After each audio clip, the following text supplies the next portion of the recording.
સુરત શહેર ટ્રાફિક પોલીસની truck transport સહિત અન્ય એસોસિએશન જોડે બેઠકમાં એસોસિએશનના હોદ્દેદારો ટ્રક માલિકોની હાજરી.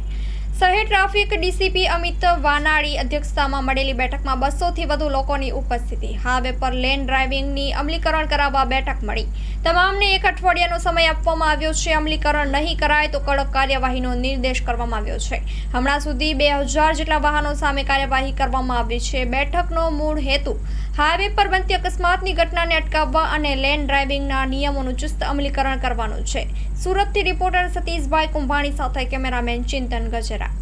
સુરત શહેર ટ્રાફિક શાખા દ્વારા માનનીય સીપી સર અને જેસીપી ક્રાઇમ સરના માર્ગદર્શન હેઠળ આજરોજ સુરત શહેરના તમામ heavy vehicle association, truck association અને ટ્રાન્સપોર્ટ એસોસિએશનની એક મિટિંગ રાખવામાં આવેલી, જેનો મુખ્ય હેતુ એ હાઈવે પર લેન ડ્રાઇવિંગનું અમલીકરણ કરાવવા માટેનું છે. આપણે સૌ જાણીએ છીએ કે ક્યાંક ને ક્યાંક લેન ડ્રાઇવિંગ ના કરવાના કારણે, રાઇટ લેન ફ્રી ના રાખવાના કારણે અકસ્માતો હાઈવે પર ખૂબ મોટા પ્રમાણમાં બનતા હોય છે.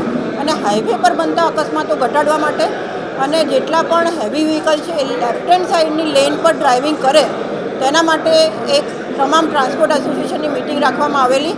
આ મિટિંગનો મુખ્ય હેતુ એ ટ્રાન્સપોર્ટ એસોસિએશન દ્વારા જ્યારે પણ કોઈ પણ ડ્રાઈવર રાખવામાં આવે તો તેમનું લાઇસન્સ અને સાથે સાથે અન્ય વિગતો જે ગાડીની હોય છે એ દરેક ટ્રાન્સપોર્ટ એસોસિએશનને આજ પછી 1 અઠવાડિયાનો સમય આપવામાં આવ્યો છે, જેમાં તમારી એ ટ્રાન્સપોર્ટ એસોસિએશનના તમામ વાહનોની વિગતો છે અમને સબમિટ કરશે અને સાથે સાથે અમારા તરફથી હાઈવે ઉપર લેન ડ્રાઇવિંગનું અમલીકરણ થાય તે માટે સાઇન એજીસ નેશનલ હાઈવેની સાથે લગાડવામાં આવશે અને એની સાથે સાથે અમારી અલગ અલગ ટીમો એ હાઈવે પર ડિપ્લોય કરવામાં આવશે કે જે ટીમો જે છે એ લેન ડ્રાઇવિંગનું અમલીકરણ થાય તેવું એન્શ્યોર કરશે. અને જો લેન ડ્રાઇવિંગનું અમલીકરણ હાઈવે પર કરવામાં નહીં આવે તો તેમના વિરુદ્ધ ચોક્કસપણે સ્થળદંડની કાર્યવાહી કરવામાં આવશે.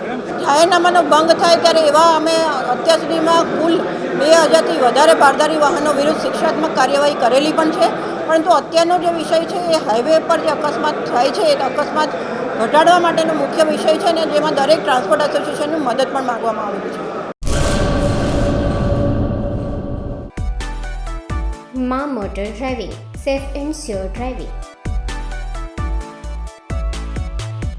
ડ્રાઇવિંગ એ શોખ સાથે આપની મોટી જવાબદારી પણ છે. અમારા ઇન્સ્ટ્રક્ટર દ્વારા સચોટ અને સરળ માર્ગદર્શન. આપની રોજની તાલીમની માહિતી મેળવીને શું અધુરાશ છે એના ઉપર પૂરું ફોકસ કરાય છે.